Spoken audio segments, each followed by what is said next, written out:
दहशत गर्दों ने कुछ अरसे से, आपको पता है, पाकिस्तान के खिलाफ बाकायदा ऐलान जंग कर रखा है। ख़ास तौर पर खैबर पख्तूनख्वा और बलूचिस्तान दहशत गर्दों के निशाने पर हैं।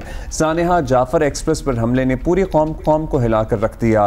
अमन अमान की बिगड़ती सूरत हाल देख कर वज़ीर आज़म शहबाज शरीफ ने पार्लिमानी कमेटी बराए कौमी सलामती का इजलास आज बुलाने का फैसला किया। कल ही हमने आपको बता दिया था, जो दोपहर 12 बजे शुरू हुआ और अभी तक जारी है। So it is still ongoing, इसलिए what's going on inside actually तो हम नहीं अभी प्रेडिक्ट कर सकते, लेकिन क्या बातें होनी थी। ऑफ कोर्स वी नो कौमी असम्बली में होने वाले इन कैमरा इजलास में वज़ीर आज़म Shahbaz Sharif, army chief general Asim Munir, Bilawal Bhutto Zardari, Maulana Fazlur Rahman, चारों सूबों के गवर्नर्स और वज़राए आला समेत सियासी और अस्करी क़यादत शरीक है। एज वी स्पीक ये हो रहा है। DGMO की पार्लिमानी कमेटी को बलोचिस्तान में अस्करियत पसंद और दहशत गर्द तंजीमों की कार्रवाइयों और खैबर पख्तूनख्वा में दहशत गर्दी से मुतालिक ब्रीफिंग दी गई है। शुरका को स्क्रीन और स्लाइड्स की मदद से अहम शवाहिद के साथ दहशत गर्दी से निपटने की हिकमत अमली और इक़दामात से आगाह भी किया गया है। ये सारी चीज़ें हो रही हैं और वज़ीर आज़म शहबाज शरीफ ने शुरका से खिताब में कहा कि दहशत गर्दी मुल्क के लिए नासूर बन गई है और हमें यहाँ बैठ कर इस नासूर का देरपा और पायदार हल निकालना है। हकीकत यह है कि दहशत गर्दी, आपको पता है, हो रही है, किसी एक सूबे या सियासी जमात का नहीं है, कौमी मसला है, कौमी सलामती का मसला है। तरीन कौमी इशूज़ पर भी तहरीक इंसाफ ने इजलास में शिरकत करना गवारा नहीं किया। तहरीक इंसाफ उसी बात पर अड़ी हुई है कि बानी PTI से उनकी मुलाकात क्यों नहीं कराई गई। और ताज़ा तरीन ये है कि तहरीक इंसाफ जिनसे इत्तेहाद बनाने का इरादा रखती है, ईद के बाद तहरीक चलाने का इरादा रखती है, JUIFA के सरबरा मौलाना फजलुर रहमान, वो इस इजलास में मौजूद हैं और उन्होंने पार्लिमानी पार्टी कमेटी के इन कैमरा इजलास से खिताब भी किया है। तहरीक इंसाफ को यहाँ नात देख कर मायूसी हुई है, ये कहना है मौलाना फजलुर रहमान का। उन्होंने साथ ये भी कहा कि अगर मुझसे मशवरा करते तो मैं उनको इजलास में आने का ज़रूर कहता और उन्हें यहाँ ना देख कर मायूसी हुई है। मौलाना फजलुर रहमान, जिनसे बड़ी पुरुम्मीद है पाकिस्तान तहरीक इंसाफ इत्तेहाद करने की, उनका ये कहना है कमेटी के इन कैमरा इजलास में कि PTI यहाँ नहीं है एंड इट्स रियली डिसअपॉइंटिंग। अच्छा जी, वकार सती हमारे साथ हैं, नुमाइंदा जियो न्यूज़ इस्लामाबाद से हमें ज्वाइन कर रहे हैं। वकार, इस वक्त हमें तो यही पता है कि इस वक्त वो इजलास जो है वो इन प्रोग्रेस है, चल रहा है। क्या अंदर से इंफॉर्मेशन आ रही है? क्या हर कोई अपनी एक थोड़ी सी स्पीच या अपनी राय दे रहा है? Everybody has a chance to speak.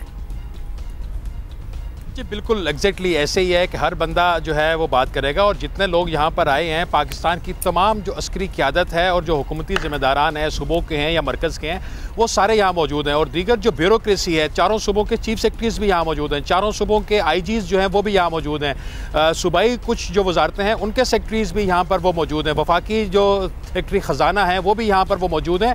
और ये बड़ी हाई प्रोफाइल किस्म की मीटिंग है जिसमें दहशत गर्दी की जो हालिया लहर है उसके खिलाफ ठोस इक़दामात को जो है वो हतमी शक्ल देनी है। जो मशावरती अमल हो रहा है, जो DGMO है, सबसे पहले ब्रीफिंग का आगाज़ उन्होंने किया, जैसा कि आपने अपने इंट्रो में बताया। मेजर जनरल काशिफ अब्दुल्ला, उन्होंने बलूचिस्तान और KPK में बिलखुसूस और मुल्क भर की जो मजबूरी सूरत हाल है उसके ऊपर वो बताया। इसके अलावा आर्मी चीफ ने जो है वो ब्रीफिंग दी है। यहाँ पर तकरीबन 50 मिनट की आर्मी चीफ की यहाँ पर वो ब्रीफिंग थी। उसकी सीधा सीधा जो निकात है जो हमें हमारे ज़राए से अंदर से जो आया है कि उसमें दहशत गर्दी के वाक़यात में फितनउल ख़वारिज वो मुलविस हैं। फितनउल ख़वारिज को भारतीय खुफिया एजेंसी और अफगानिस्तान से मदद मिल रही है। इस कमेटी को ये बताया गया है कि भारतीय खुफिया एजेंसी पख्तूनख्वा और बलोचिस्तान में बदअमनी फैला रही हैं, जबकि दहशत गर्दी में गैर मुल्की साख्त का जो असला है वो इस्तेमाल हो रहा है। इस अस्करी क़यादत ने यह भी ब्रीफिंग में कहा है कि अफगान सरजमीन के इस्तेमाल से मुतअद्दिद जो हमें शवाहिद मिले हैं जो हमने अफगान हुकूमत के सामने उठाए हैं,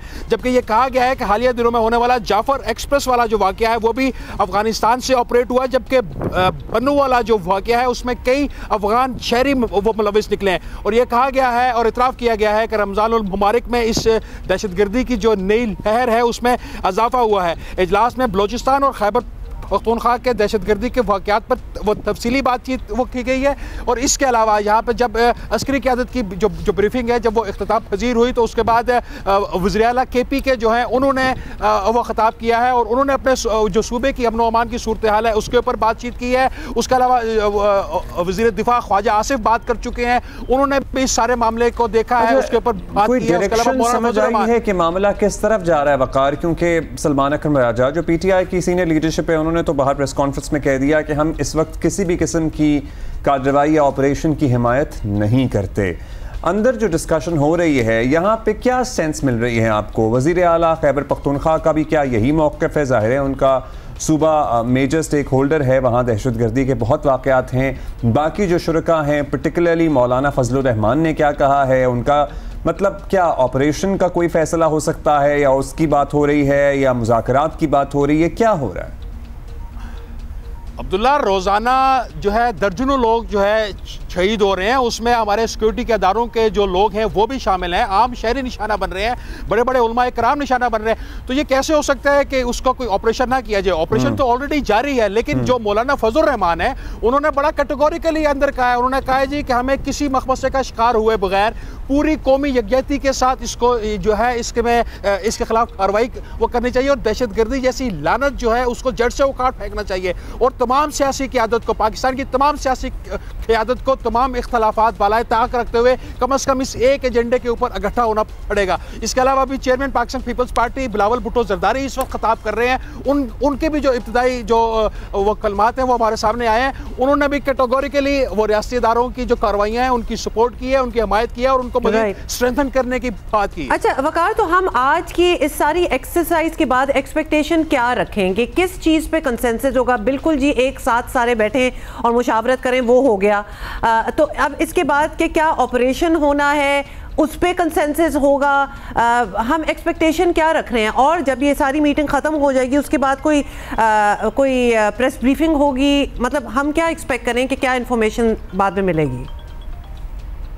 देखिए अभी तो वो मीटिंग जारी है और हमारी इतलात के मुताबिक जो इजलास है वो मज़ीद कुछ देर, वो घंटा डेढ़ 2 घंटे वो जारी वो रहेगा। अभी लोग वो खिताब कर रहे हैं, उसके बाद वो सवाल जवाब का जो है वो भी सेशन होगा और अगर किसी को कोई खदशात है कौमी क़यादत को तो वो भी दूर किए जाएंगे। उसके बाद बाकायदा इसकी अलामिया भी जारी होगा। लेकिन आपने कहा ना कि क्या होगा, डेफिनेटली यहाँ से एक ठोस हिकमत अमली बनेगी। यहाँ पर अपने रियासती इदारों को और कानून नाफिज करने वाले इदारों को मजीद वो स्ट्रेंथन करने की बात होगी और अगर उस ऑपरेशन के रास्ते में कोई रुकावटें हैं तो वो दूर करने की बात होगी। मुल्क की कौमी क़यादत जो है कम अज़ कम अब तक जो कुछ हुआ है वो इस एक नुक्ते के ऊपर यकसू और इकट्ठी नज़र आती है।